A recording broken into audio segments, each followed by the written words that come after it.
JT. Thanks for checking out my new video on how to airbrush wood grain.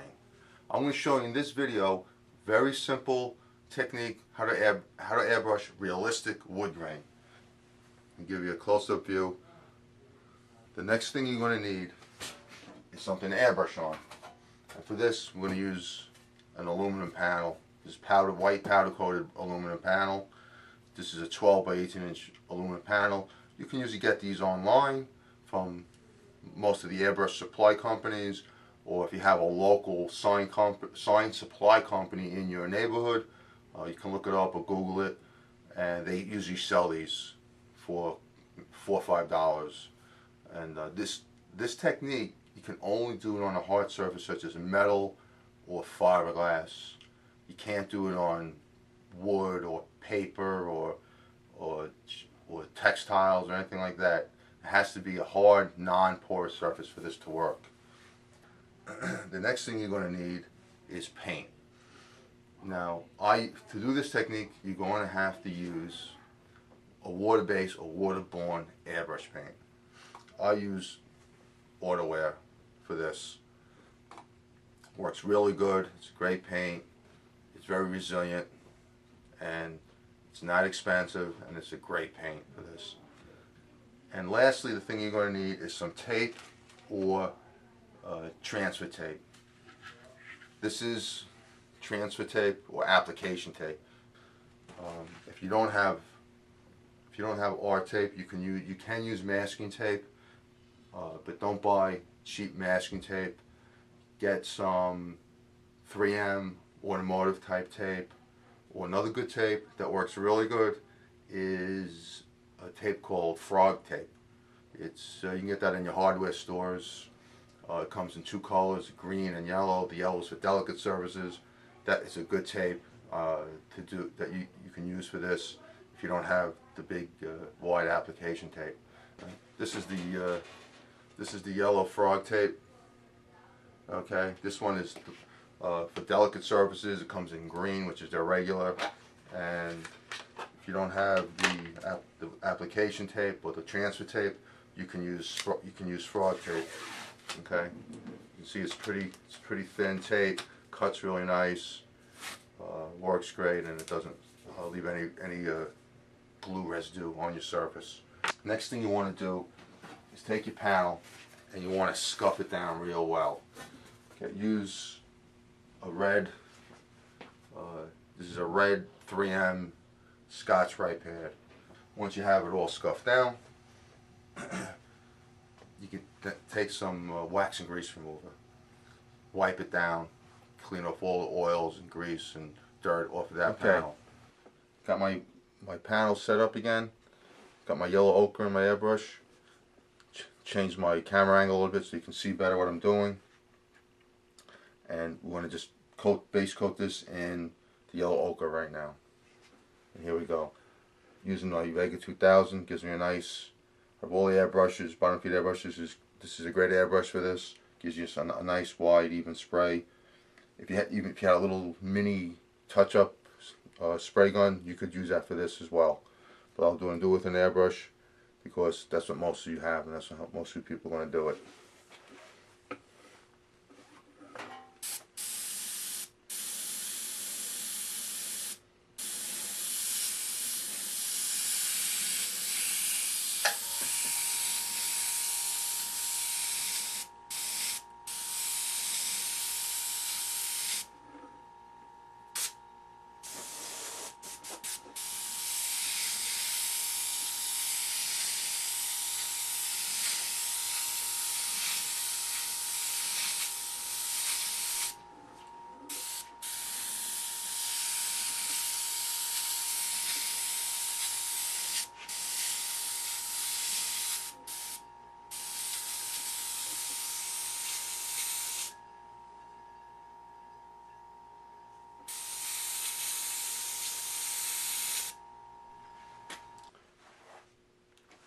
Okay, I base coated it with the yellow ochre.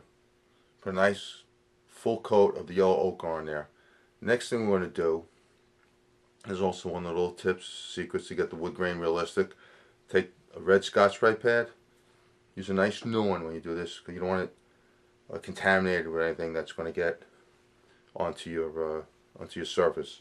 I'm going to take the Scotch-Brite pad.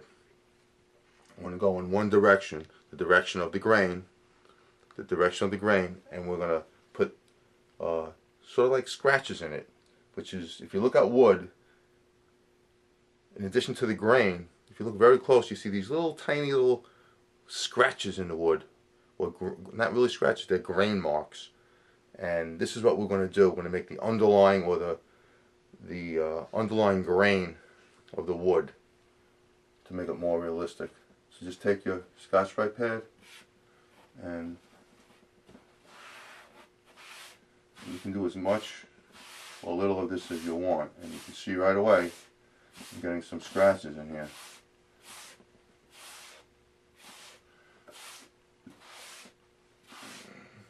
Okay, I'll give you a close-up.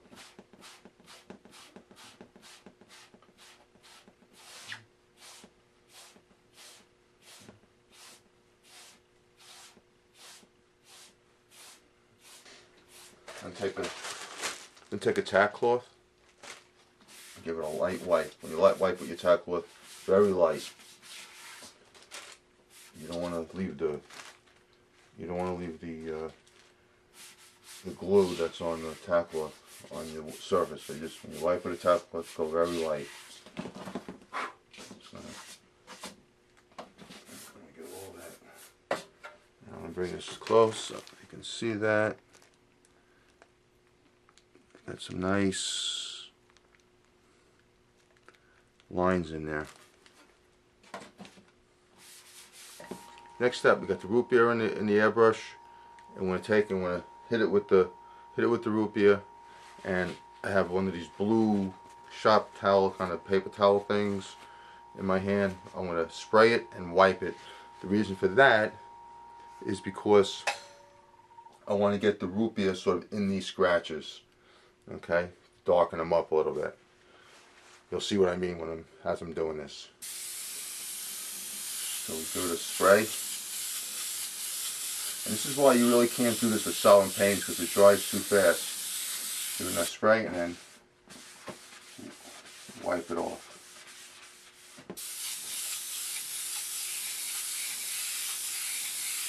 Hot sheet, splotches, or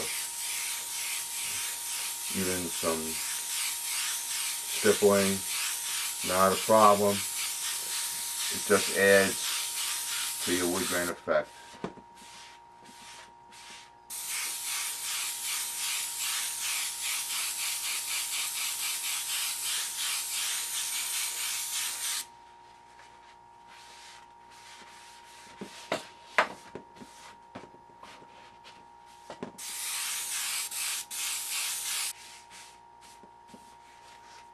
So what I have so far, you can almost see that we're starting to get some grain going on there.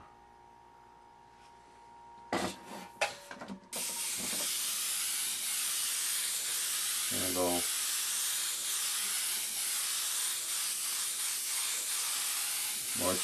Much darker. I don't want so much yellow.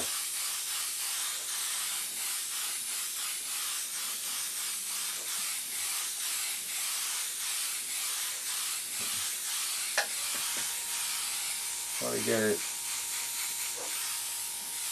where it looks relatively even color-wise. Now, 6 to 8 inches away, got about 40 psi pressure. You notice, what I'm noticing is I'm losing a lot of that grain that I scratched in there with the Scotch-Brite pad. But that's not a problem, because guess what? We're going to do it again. Okay, I think we're good. Let's take our Scotch-Brite pad, and let's do this real light at first, okay? With completely dry. Just going to do real light at first, because I don't know how much more scratching I want to put in it. And if you do it light enough, actually, I'm scratching into the root beer down to the yellow ochre. Just kind of a good effect, not down to the white. Try to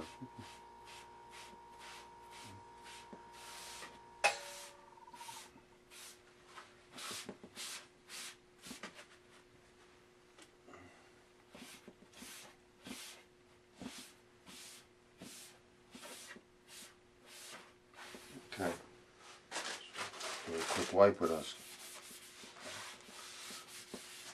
Pack cloth. I'm going to give one more spray with the root beer to darken these scratches.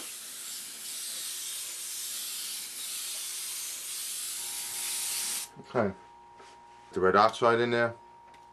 I want to remember, go very light with this. We don't want it to get too orange looking. You just want to give it a little. I give it like a kind of a glow. Go real light.